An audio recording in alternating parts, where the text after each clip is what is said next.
네, 오늘은 에베소 4장 4절부터 6절까지 말씀을 공부하겠습니다. 우리 한 목소리로 읽겠습니다. 시작. 몸이 하나요 성령도 한 분이시니 이와 같이 너희가 부르심의 한 소망 안에서 부르심을 받았느니라. 주도 한 분이시요 믿음도 하나요 세례도 하나요 하나님도 한 분이시니 곧 만유의 아버지시라. 만유 위에 계시고 만유를 통일하시고 만유 가운데 계시도다. 아멘.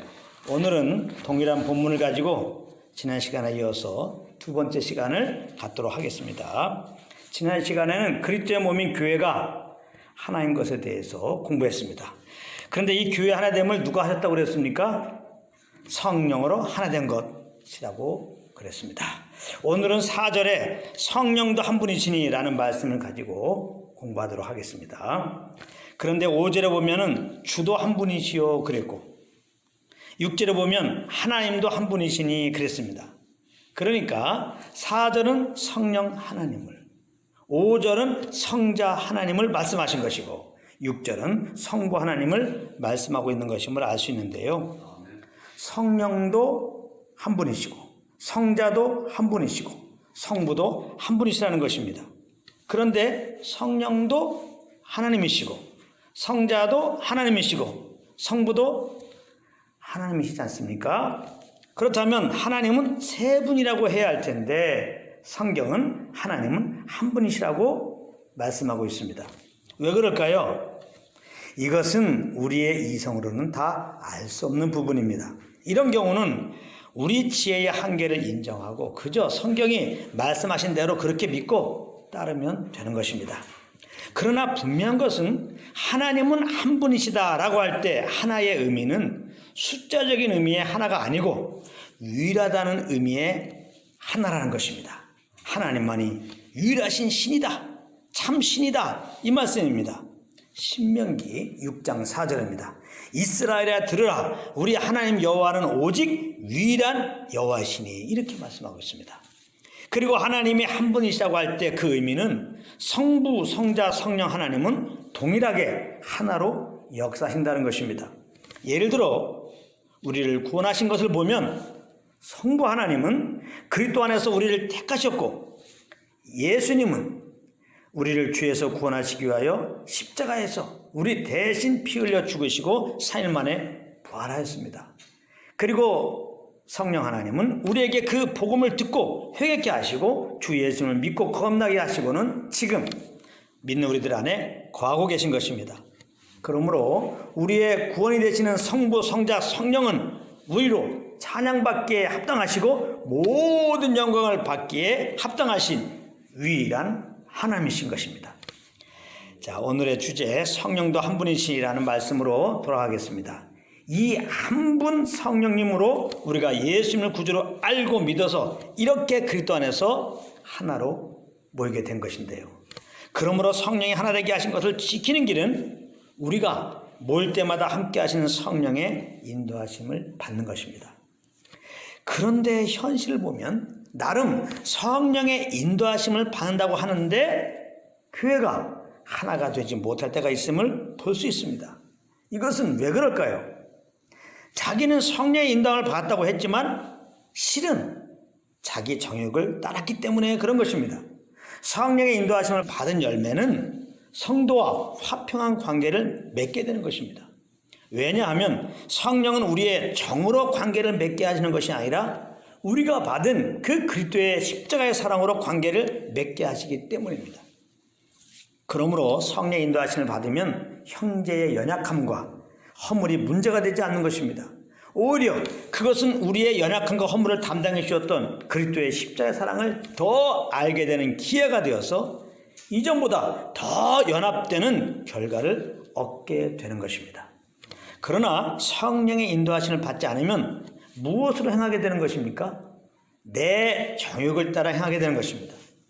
정욕을 따라 행한다고 하는 것은 우리의 욕심을 따라 행한다는 것입니다. 그러므로 정욕을 따라 관계를 맺는 것은 반드시 불화의 열매를 맺게 되는 것입니다. 그래서 잠언 18장 1절은 이렇게 말씀하고 있는 것입니다.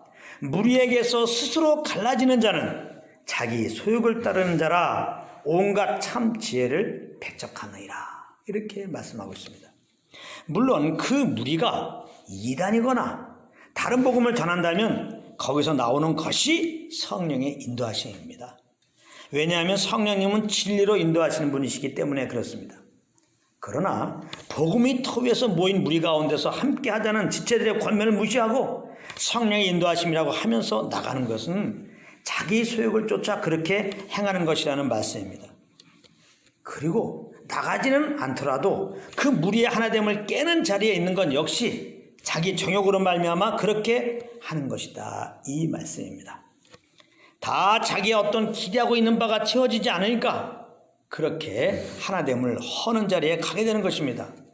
그러므로 그렇게 하는 것은 결국 그가 그 무리 가운데 나온 그 동기가 애초에 잘못된 것이 있었음을 드러내는 것입니다. 예수님의 제자들처럼 말입니다. 그들은 물론 생명을 주신 예수님을 따랐지만 그들 마음 한 구석에는 예수님이 장차 유대의 왕이 되었을 때 그 좌우에 한 자리를 찾아보고 싶었던 것이 있었던 것입니다. 그래서 우리는 항상 내가 지금 주님을 따르고자 하는 동기가 무엇인지, 내가 지금 교회에 가려고 하는 동기가 무엇인지를 살펴볼 필요가 있는 것입니다.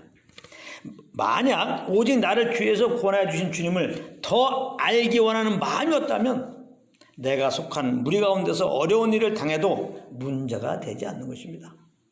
왜냐하면 그런 일을 당하면 더 십자가의 그 사랑을 알려고 성령님께 귀를 기울일 것이기 때문입니다. 그리고 실제로 그렇게 하면 성령님께서 어떻게 행할 것인가를 알려주십니다.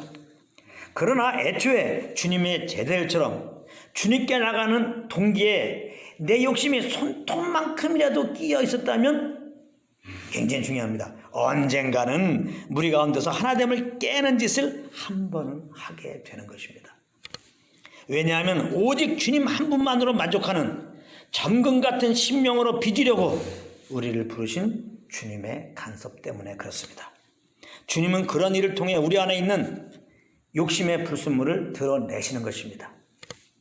그렇기 때문에 우리 마음 가운데, 무리 가운데서 하나됨을 깨는 마음이 생기면 얼른 내 안에 어떤 욕심이 있었는지를 살펴보아야 하는 것입니다. 그러면 성령님이 뭔지 알려주세요. 그러면 정직하게 하나님 앞에서 그것을 인정하고 그 욕심이 있던 자리에 주님을 아는 것으로 채워주시기를 구해야 하는 것입니다.